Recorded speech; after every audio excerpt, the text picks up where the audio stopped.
A água gelada aperta o peito, de forma que você não consegue respirar fundo. Pessoas gritam ao redor. É tarde da noite e aquele mar infinito se mistura com um céu negro estrelado. A sensação é de medo e frio. O navio em que você está a bordo começa a afundar nas profundezas do oceano.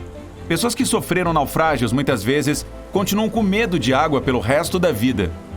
Mas a mulher cuja história você ouvirá não sobreviveu a um, e nem mesmo a dois, mas a 3 desastres de navios e continuou a trabalhar em cruzeiros como comissária de bordo. Conheça Violet Jessop, a senhorita inafundável.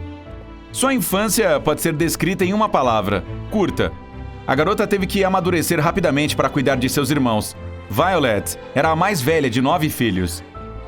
A vida ficou ainda mais difícil quando ela ficou muito doente. Os médicos tinham certeza de que não sobreviveria, mas conseguiu. Ainda jovem, se mudou para a Inglaterra com sua mãe, cuidou de suas irmãs e frequentou um convento. Sua mãe trabalhava como comissária de bordo no mar, e quando adoeceu, a jovem Violet seguiu seus passos. Mas por causa de sua juventude e beleza, ninguém quis contratá-la. Acreditava-se que ela iria distrair os passageiros e a tripulação. Violet, porém, não desistiu e foi para uma das entrevistas com suas piores roupas e o cabelo desarrumado. Ela queria mostrar que estava pronta para trabalhar duro no navio, e assim o fez. A garota foi contratada. Os primeiros 2 anos transcorreram tranquilamente, mas então uma série de fatos inacreditáveis começou a acontecer, ou desgraças, dependendo do ponto de vista. Em 1910, Violet conseguiu um emprego no navio mais luxuoso da época, o Royal Mail Ship Olympic. Ele cruzou o Atlântico da Inglaterra para a América. Os engenheiros não focaram na velocidade da embarcação, mas sim no conforto dela. A senhorita inafundável recebia apenas 2 libras por mês, o equivalente a 200 libras hoje. O trabalho árduo no convés, de manhã até à noite, não a assustava. Ela amava o trabalho. Também gostava de conversar com as pessoas e apreciava as belas vistas do Atlântico. Então, no dia 20 de setembro de 1911, ela estava trabalhando no convés como de costume. O mar estava calmo e o tempo excelente. Tudo parecia bem.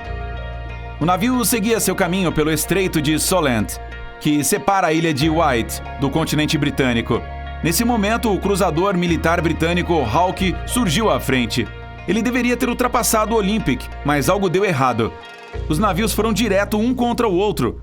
O capitão do Olympic tentou manobrar para evitar uma colisão, mas não conseguiu.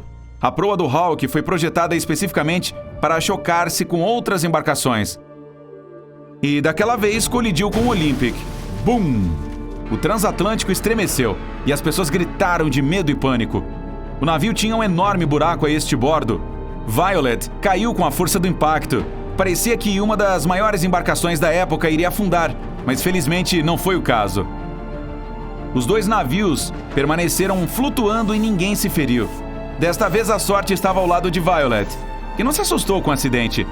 Ela não pensou 2 vezes e continuou a trabalhar como comissária. Em abril de 1912, conseguiu um emprego no melhor e inafundável navio da época, onde deveria servir os VIPs.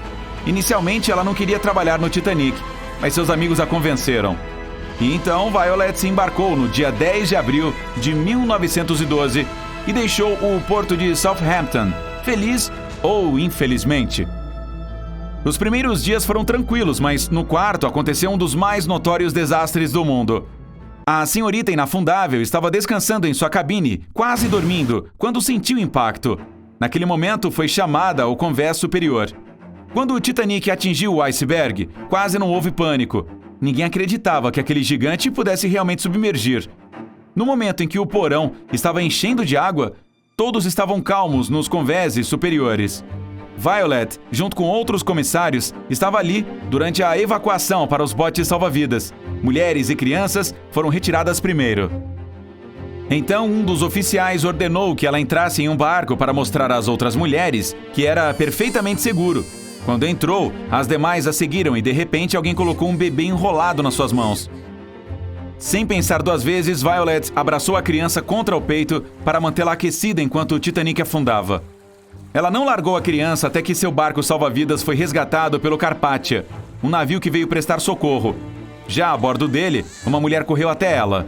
Sem dizer uma palavra, arrancou a criança das mãos de Violet. Ela pensou que a mulher era a mãe do bebê, então nem tentou recuperá-lo. Estava congelada e estarrecida demais para pensar em como era estranho que aquela pessoa não tivesse dito obrigada para quem salvou seu bebê. Muitos anos depois, Violet seria lembrada dessa criança em circunstâncias incomuns. Depois de sobreviver com sucesso a um dos mais terríveis naufrágios da história, ela continuou a trabalhar no mar, contrariando todas as probabilidades. Em 1916, conseguiu um emprego como enfermeira no navio hospital Britannic, irmão do Olympic e do Titanic, que navegava no mar Egeu. No dia 21 de novembro, a embarcação fez uma rota que já havia feito várias vezes. Mas naquele dia em particular, foi uma falta de sorte. O Britannic atingiu uma mina subaquática. Violet conseguiu sobreviver ao terceiro naufrágio de sua vida. No entanto, o resgate não foi tão fácil quanto os dois anteriores. Após a explosão, o Britannic começou a afundar rapidamente. Levou menos de 1 hora para submergir completamente. Violet não teve tempo de embarcar em um bote salva-vidas, então pulou na água fria. E nadou até o bote mais próximo, no qual subiu. Mas o resgate se transformou em um novo perigo. As hélices do Britannic ainda estavam funcionando, girando na água e puxando o barco em sua direção. Violet saltou bem a tempo de escapar das hélices, mas seu desafio estava longe de terminar. Já na água, foi puxada para baixo da quilha do Britannic e bateu a cabeça.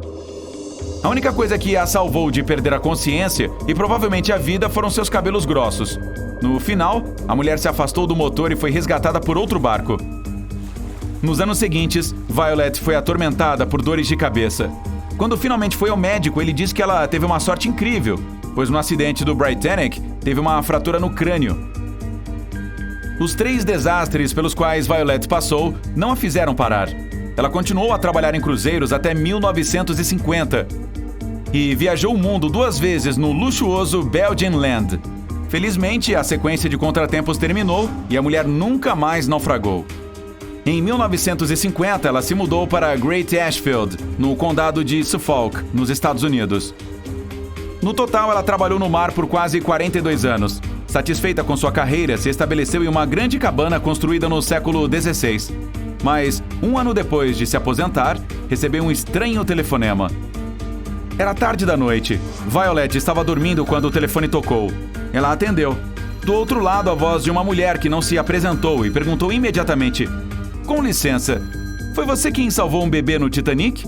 Violet respondeu: "Sim, era eu", disse a estranha, que riu e desligou. Violet contou a um amigo sobre essa ligação em comum. Ele presumiu que algumas crianças estavam de brincadeira.